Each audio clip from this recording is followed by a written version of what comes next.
Gautam Neurocare, brain stroke, migraine, fits, brain and spine surgeries की best neurosurgeon. ఏండ్లకు ఏండ్లు గడిచిపోతున్నాయి. Petrol, diesel ధరలు మాత్రం తగ్గింది లేదు. ఆయిల్ కంపెనీలు ఫుల్ లాభాలు ఉన్నాయి. లేటెస్ట్ డేటా ప్రకారం ఆయిల్ కంపెనీలు 75,000 కోట్ల రూపాయల లాభాలు కొనసాగుతున్నాయి. కానీ సామాన్యుడికి మోయలేని భారంగా ఉన్న పెట్రోల్, డీజిల్ ధరను మాత్రం ఒక్క పైసా కూడా తగ్గించడం లేదు. ఇంతకీ పెట్రోల్, డీజిల్ ధరలు తగ్గుతాయా లేదా డిసెంబర్లోనే తగ్గిస్తారనే చర్చ జరిగింది. పెట్రోల్ పైన 10 రూపాయలు, డీజిల్ పైన 8 రూపాయలు తగ్గిస్తారని ప్రచారం జరిగింది. కానీ అది అబద్ధమని స్వయంగా కేంద్ర పెట్రోలియం శాఖ మంత్రి చెప్పారు. దీంతో జనం ఒసురుమన్నారు. అయితే ఈసారి మళ్ళీ అలాంటిదే ఓ ప్రచారం మొదలైంది. ఫిబ్రవరి 15 తర్వాత అంటే మరో 20 రోజుల్లో పెట్రోల్, డీజిల్ ధరలు తగ్గిస్తారన్నది ఈ ప్రచారం సారాంశం. ఆయిల్ కంపెనీలు కూడా ఈ మాట చెబుతున్నాయట. అయితే వాళ్ళు తగ్గించాలని అనుకుంటున్నది ఎంతో తెలుసా? పెట్రోల్ పైన కేవలం 5 రూపాయలైతే డీజిల్ పైన 10 రూపాయలు. సొంత లాభాలకు అలవాటు పడ్డ ఆయిల్ కంపెనీలు సామాన్యుడి మాత్రం దోచుకుంటున్నాయని చెప్పాలి. కేంద్రం కూడా పెట్రోల్ ధరలపైన చేతులెత్తేస్తుంది.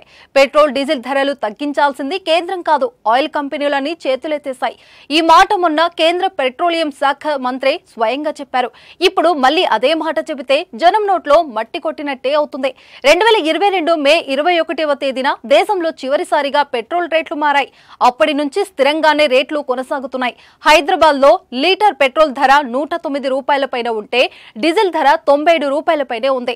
ఈ నెంబర్ నుంచి ధర తగ్గిందే లేదు. పెట్రోల్ లేకపోతే సామాన్యుడికి బతుకుబండి నడవడం చాలా కష్టం. వాహనాలను వదిలేసి పబ్లిక్ ట్రాన్స్పోర్ట్ ను వాడలేని పరిస్థితి. అంతేకాదు పెట్రోల్, డీజిల్ ధరల ప్రభావంతో నిత్యావసరాల ధరలు కూడా రోజుకింత పెరుగుతూనే ఉన్నాయి.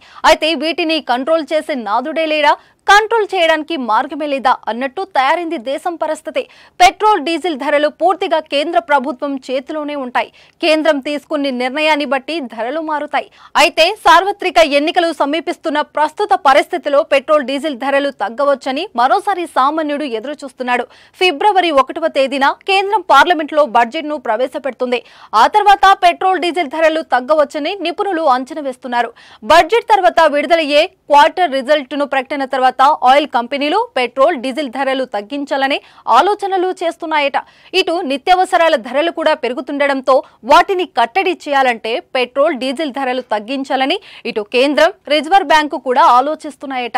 అంతేకాదు వచ్చేది ఎన్నికలు సీజన్ కావడంతో ఓటర్ను కొంత శాంతపరచడానికి పెట్రోల్, డీజిల్ ధరల్ని కూడా తగ్గించాలని కేంద్రంలో అధికారంలో కొనసాగుతున్న బీజేపీ ప్రభుత్వం కూడా ఆలోచిస్తుందని తెలుస్తుంది.